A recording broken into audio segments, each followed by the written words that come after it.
really exciting to look around and see who's here because it's a wonderful turnout and a nice small intimate group. But we have, my parents are here from Ontario, which is amazing. We have like an actor from the season, and we have subscribers and members of the Fredericton theatre community, the St. John theatre community, staff members, board members, friends from the city. It's really exciting for us too that Mayor Michael O'Brien's here, and having that support on from the city and from the mayor and from all these communities, I think is kind of the point of Theatre New Brunswick right now and moving forward. And you'll see as we talk about the season what that means. And so thank you so much for being here. Of course, we want to thank this season's sponsors because, of course, without them, none of this would have been possible. The Canada Council for the Arts, the Province of New Brunswick, McCain Foods, the Crown Plaza, Pickeroons, Grid City Magazine, and Stantec. If you could just join me in giving them all a round of applause. We also want to thank the City of Fredericton and Downtown Fredericton Incorporated for helping us out as well.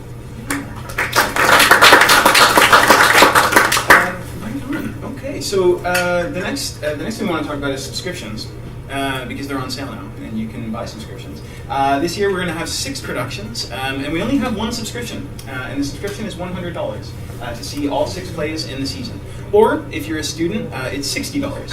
So part of this is an effort to make the theatre as accessible as possible, and so that's the information. And you can find information about how to purchase them online, or you can just contact the Fredericton box office directly. Fredericton Playhouse box office directly. We also just want to remind everyone that the first Sunday at our open space theater is pay as you wish, so you get to pick your ticket price. So it's a great way to introduce your friends to new arts experiences. Yeah. Okay. And so, the 2017-2018 season at Theatre New Brunswick, since Susan and I began in our positions at the theatre, we've been framing the seasons around a question, as opposed to like a theme, like love or something like that. And the idea is to frame it with a question and then to have all the productions be a kind of answer to that question or a way of engaging with the conversation that question might start. And so this year, the question is, who is responsible? This one seemed really poignant in the time we're living in now, because we're living in a time that's really exciting and really inspiring, and there's a lot of beauty, and there's also a lot of turmoil. And so as a theatre company, we want to try to come at both sides of the coin with our theatre season this year, and that's what all of these productions are trying to do. So our first production, we were very excited. It's local playwright Ryan Griffith. It's a world premiere called Fortune of Wolves.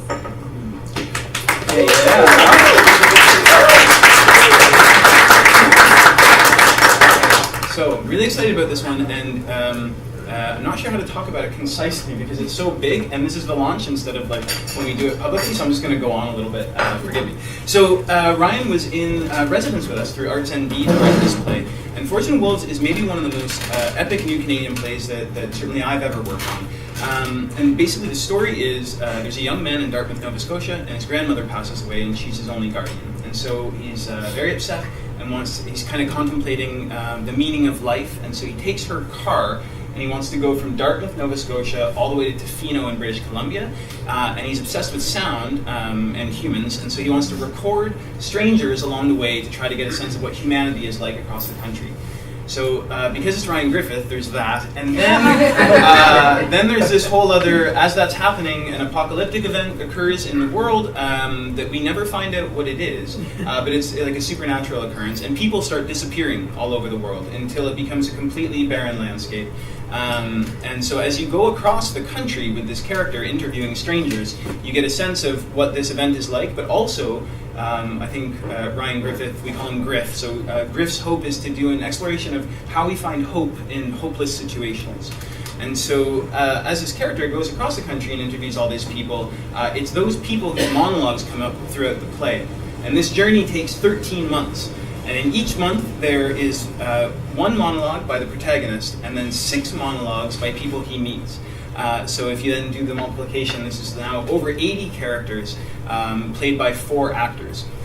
When it was read in a residency, it took 9 hours to read the whole play. So what makes this play incredibly unique and I think exciting for the artists and also for the audience is that each evening dice will be rolled by the company to decide which monologues will be performed that night and which won't be. So ultimately and ostensibly, you can come see this play upwards of 24 times, and you'd never see the same play twice, but you'd always see the same story. So it's thrilling. It's just an incredible play. And so that will be at our open space theater, but then we're going on tour. And what we're trying to do with the company now is to not only do the incredible things we do in Fredericton, but to try to be more of a presence in all of New Brunswick, to be theater in New Brunswick. And so 2 years ago, we tried this as a pilot project. We went to 3 communities. This year, we extended that to 5 communities, and we had a special tour for 3 weeks to Neptune Theatre in Halifax. Next year, we're expanding it again to be 7 communities in New Brunswick. And so Fortune of Wolves will tour to, help me if I get it wrong, Bathurst, Miramichi, Woodstock, Moncton, St. John, St. Andrews, and Sackville.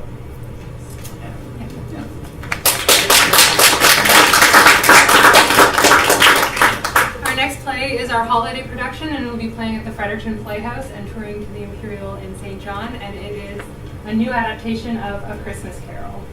Yeah, and for those who know, Officer of the Order of Canada, Ilke Silk, that's her in the picture, which is fantastic. Yeah, I mean, we're thrilled, and it's really poignant for me personally, if I can indulge, as my parents are here, and as a boy, I grew up every year watching the Alistair Sims Christmas Carol in black and white, and so this is a real treat for us. But I think artistically, the super treat for us is that we're inviting Halifax award-winning director Anne-Marie Kerr to come and direct the production. And so this is going to be a really incredible super ensemble, very inventive staging, and quite a twist on the classic, but still being the classic that we're all familiar with. So we're thrilled. Next, we will be doing our young company, which will be touring through schools throughout New Brunswick. We're doing a young show and an older show, and our young show will be adapted by our very own Tanya Green and is written and based on the book by Paul McAllister, who is here today, A Herman Tale. I keep saying around the office, we're all almost as excited as he is because it's so great. Ultimately, A Herman Tale is about an under-the-bed monster who wants to maybe be a street monster, and then all of the adventures that he goes on. And it's an amazing play for young people to think about, the situation you're in and maybe your hopes and aspirations of where you want to be. What's really exciting for us is that Paul has allowed us, the right and the privilege and the rights to adapt this book, which is written by a Fredericton author for young people and is published, and now gets to be adapted for the stage by a Fredericton playwright and then shown to students across all of New Brunswick. So it's quite a thing. It's wonderful. And then our next play will be the one for the older students, and it is written by Irene Watts, and it is called Goodbye, Marianne. So Goodbye, Marianne is it's a very simple story. It's a young girl who meets a young boy, and they become friends and navigate their friendship. What complicates the story is the context historically, which is just pre-World War II, leading up to World War II, and during the rise of the Nazi Party, involving the Night of Broken Glass. And so the young girl is Jewish, and the young boy is a member of the Hitler Youth Party.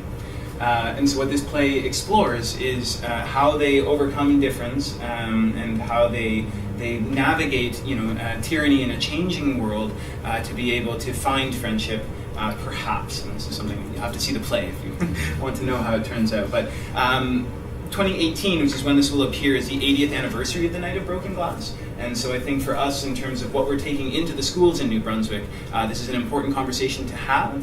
And I think as history goes on, and there becomes more and more things that can become part of the curriculum, I think it's increasingly important for us to be bringing things to school that maybe engage or further engage with things that they don't have maybe the time to in the classes anymore. So we're thrilled to be bringing this one.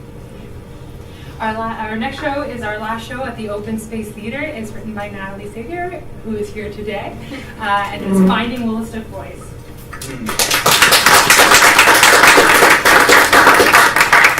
So this one, Natalie's been in residence with us through the Canada Council for the Arts, and this is a really special project on a number of levels. But what's exciting for us artistically is that it's a dance-theater hybrid. And if I expand this a little bit more, is that Natalie's written all the language for the play, which is incredible, but she's also composed all of the music and is performing all of the music for the play through recording. Which is incredible. But then on top of that, because for those of you that know Natalie, you'll know that she's also a hugely celebrated visual artist, is that much like in a film, you would storyboard what the scenes are going to look like. Natalie did a fully blown realized painting for each of the scenes of the play as to what she thought it appeared to her in her mind and her heart.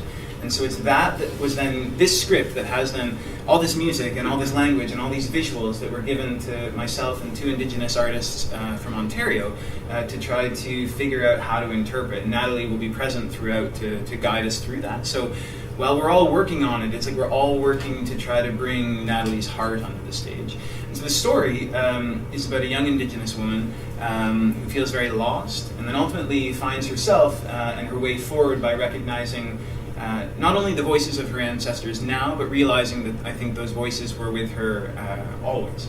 And so it's very, very empowering, and it's exciting for us too, because as a community that's in a really unique position, that we have a First Nations community inside the borders of our city.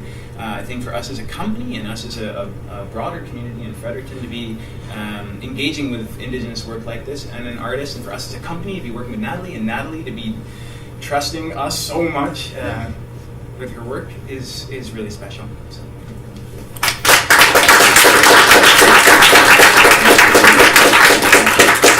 Oh yeah, and that's touring to all those 7 locations also, but then also to 3 Indigenous communities in New Brunswick as well. Awesome. And our final show in our season, which will be at the Fredericton Playhouse, will be our senior musical theater group doing a big musical, which next year will be Disney's Beauty and the Beast.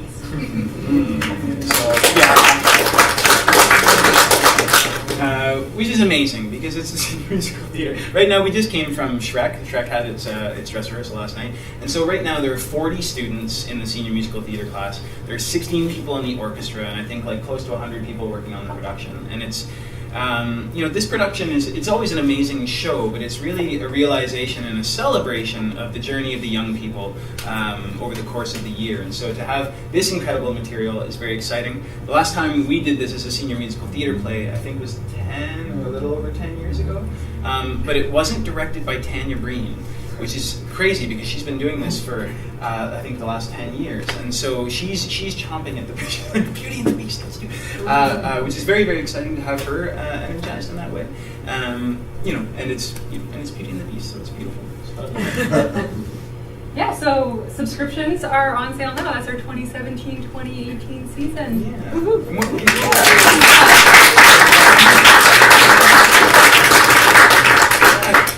Yeah. So on that, if you find that you're so inspired that you want to buy a subscription right now, this is possible. You can take a brochure, and then there are subscription forms inside that, or you can certainly talk to the Playhouse. We would love it if you could help spread the word about all these new plays. It'd be incredible. And just a couple of thank yous to sort of wrap up.